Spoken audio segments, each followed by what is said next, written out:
So வேல்யூஸாக கேட்டுட்டு இருப்பான் sometimes. சில நேரத்தில் வந்து பார்த்தீங்கன்னா இந்த மாதிரி பர்சன்டேஜ் கேட்பான். ஸோ பர்சன்டேஜ் கேட்கும்போது என்ன பிரச்சனை அப்படின்னா இந்த மாதிரி டெசிமலில் வரும்போது நிறைய பேருக்கு ப்ராப்ளம் ஆகும். ஸோ அதை மட்டும் நீங்கள் கேல்குலேஷன் போடும்போது மட்டும் நமக்கு என்ன பண்ணணும், கொஞ்சம் தெளிவாக போடுற மாதிரி இருக்கும். சரி, இதில் என்ன சொல்லியிருக்கான், a man bought an old bicycle for rupees 1250, 1250 ரூபாய்க்கு வாங்கியிருக்கான், and spent 250 on its repairs அப்படின்னு சொல்லியிருக்கான். அப்போ 1150 ரூபாய்க்கு அந்த பைசைக்கிளை வாங்கி 250 ரூபா அது ரிப்பேர் வேற செலவு பண்ணியிருக்கான். அப்போ அவனோட மொத்த காஸ்ட் ப்ரைஸ் எவ்வளோ அப்படின்னு பார்த்தீங்கன்னா 1500 ரூபாய். அடக்க விலை அவனுக்கு வந்து 1500 ரூபாய். ஆனால் அவன் எவ்வளோக்கு விற்றுருக்கான், 1400 ரூபாய்க்கு தான் விற்றுருக்கான். ஸோ அவனுக்கு எவ்வளோ நஷ்டம் இந்த இடத்துல, 100 ரூபாய் நஷ்டம். அவன் என்ன கேட்குறான், லாஸ் பர்சன்டேஜை தான் கேட்குறான்.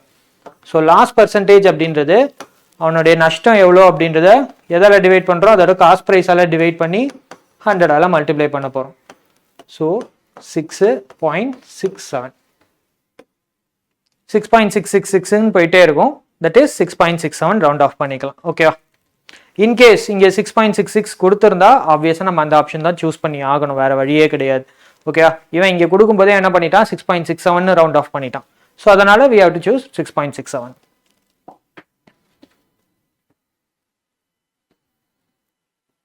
Again same type of question, but இதில் அவன் என்ன சொல்லியிருக்கான்னா ஃபைண்ட் தி ப்ராஃபிட் பர்சன்டேஜ் அப்படின்னு சொல்லியிருப்பான்.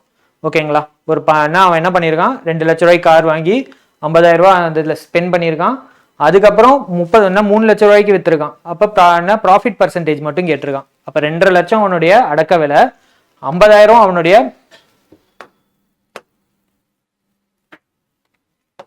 50,000 அவனுடைய ப்ராஃபிட்டு. ஸோ அவனுடைய அடக்க விலை 2,50,000 இன்டூ 100. ஸோ சால்வ் பண்ணோம் அப்படின்னா ஆன்சர். அப்போ 20% அவனுக்கு ப்ராஃபிட். ஸோ இந்த சம் பாருங்க. ஸோ எப்போதுமே என்ன பண்ணுவான்னா டிஎன்பிசியில் எல்லா இயரும் வந்து ஒரு மாதிரி வந்து ஈவன் நம்பர்ஸாக கொடுத்துக்கிட்டே வருவான். சடனாக என்ன பண்ணுவான்னா இந்த மாதிரி வந்து இன்டர்மீடியட் நம்பர்ஸ் கொடுப்பான். இதை பார்த்தோன்னே சில பேர் குழம்ப ஆரம்பிச்சிடும். பட் ஆனால் சம்ஸ் வந்து ரொம்ப ஈஸியாக இருக்கும். ஸோ ரெஃப்ரிஜரேட்டரை எவ்வளோக்கு வாங்கியிருக்கான், 14,355 ரூபாய்க்கு வாங்கியிருக்கான். ஆனால் அதில் சேல்ஸ் டேக்ஸும் இன்க்ளூட் ஆயிடுச்சுன்னு சொல்லியிருக்கான். அந்த 14,355 ரூபாயில் டேக்ஸும் சேர்த்து அப்படின்னு சொல்லியிருக்கான். இதில் அந்த ரெஃப்ரிஜரேட்டரோட காஸ்ட் ப்ரைஸ் மட்டும் அவன் எவ்வளோ சொல்லியிருக்கான், 13,050 ரூபான்னு சொல்லியிருக்கான். ஸோ இப்போ நம்ம ரேட் ஆஃப் சேல்ஸ் டேக்ஸ் மட்டும் தான் கண்டுபிடிக்கணும். அப்படின்னா சேல்ஸ் டேக்ஸோட பர்சன்டேஜ் மட்டும் தான் அவன் கேட்குறான். இதை மட்டும் தான் நம்ம மைண்டில் எடுத்துக்கணும். அப்போ சேல்ஸ் டேக்ஸ் மட்டும் எவ்வளோ அப்படின்றத ஃபர்ஸ்ட் கண்டுபிடிச்சாலே போதும். 13,355 ரூபாய். இதில் 13,050 ரூபாயை மைனஸ் பண்ணிட்டோம் அப்படின்னா நமக்கு இதுதான் நம்மளுடைய சேல்ஸ் டேக்ஸ். ஸோ அவன் கேட்குறது என்ன, ரேட் ஆஃப் சேல்ஸ் டேக்ஸ் தான் எவ்வளோ அப்படின்னு கேட்குறான். ரேட் ஆஃப் சேல்ஸ் டேக்ஸ் அப்படின்றது சிம்பிள்,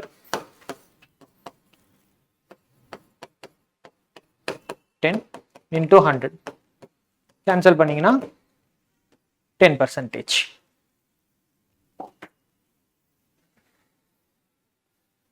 எஸ், இந்த மாதிரியான சம். இதுவும் சம் ஈஸி தான், ஆனால் கொஞ்சம் கேல்குலேஷன் பார்ட் மட்டும் கொஞ்சம் டைம் ஆகும். சில பேருக்கு டைம் ஆகும், சில பேர் ஈஸியாகவே போட்டுருவாங்க. ஸோ ராம் என்ன பண்ணியிருக்கான், ஒரு வாட்சை 405 ரூபாய்க்கு என்ன சேல் பண்ணியிருக்கான். அதில் ப்ராஃபிட் அவனுக்கு எவ்வளோ கிடச்சிருக்கு, 20% அவனுக்கு ப்ராஃபிட் கிடச்சிருக்கு. இவன் என்ன கேட்குறான், காஸ்ட் ப்ரைஸ் கேட்குறான். Same formula again. ஆனால் நம்ம இந்த இடத்துல என்ன பண்ண போகிறோம், காஸ்ட் ப்ரைஸ் அட் ப்ராஃபிட்னு போகும்போது நம்ம என்ன பண்ண போகிறோம், 100 divided by 100 + profit percentage into selling price. ஓகேங்களா? ஸோ அப்போ இந்த இடத்துல ப்ராஃபிட் பர்சன்டேஜ் அப்படின்னு வரும்போது நம்ம என்ன பண்ணுவோம், 120 நம்ம உள்ளார ஆட் பண்ணிடுவோம். 20 ஆட் பண்ணிடுவோம். இதில் 405 மல்டிப்ளை பண்ணுவோம். சால்வ் பண்ணோம் அப்படின்னா நமக்கு ஆன்சர் இருக்கும் 3.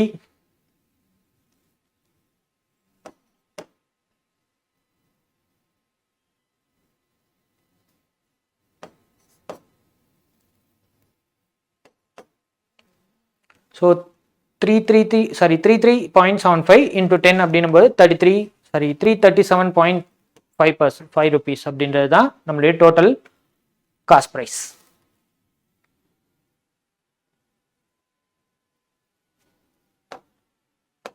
ஓகே, இந்த மாதிரியான சம் இருக்கு இல்லையா? ஸோ இப்போ இந்த சம் பாருங்களேன். A shopkeeper marks his goods 25% above the cost price and allows a discount of 10% அப்படின்றான். ஸோ இந்த இடத்துல விலை எதுவுமே கொடுக்கல. அவன் சிம்பிளாக ஒரு பொருளோட விலையை 25% அதிகமாக்கி அதில் 10% டிஸ்கவுண்ட்னு மட்டும் சொல்லிட்டான். ஸோ அப்போ இதில் சிம்பிளாக நம்ம யோசிச்சோம் அப்படின்னா இதில் ஆன்சர் கிடச்சிரும். இப்போ ஒரு பொருளை நீங்கள் 100 ரூபாய்க்கு வாங்குறீங்கன்னு வச்சுக்கோங்க. இந்த பொருளுடைய விலையை 25% அதிகமாக்கிறோம் அப்படின்னா 125 ரூபா அதிகமாகுது. இதில் 10% மட்டும் அவன் என்ன பண்ணியிருக்கான், டிஸ்கவுண்ட் கொடுக்குறான். 10%னா 12.5 ரூபா டிஸ்கவுண்ட் ஆகுது. ஸோ மைனஸ் பண்ணீங்க அப்படின்னா உங்களுக்கு 112.5 ரூபா அவனுக்கு நம்ம செல்லிங் ப்ரைஸாக இருக்கும். தட் மீன்ஸ் அவனுக்கு எவ்வளோ லாபம், 12.5% அவனுக்கு லாபமாக இருக்கும். அதாவது 12.5 ருபீஸ் அவனுக்கு கெயின். அடக்க விலை வந்து 100 ரூபா × 100 கேன்சல் பண்ணிங்கன்னா நமக்கு டோட்டல் கெயின் எவ்வளோ அப்படின்றது நமக்கு கிடச்சிரும்.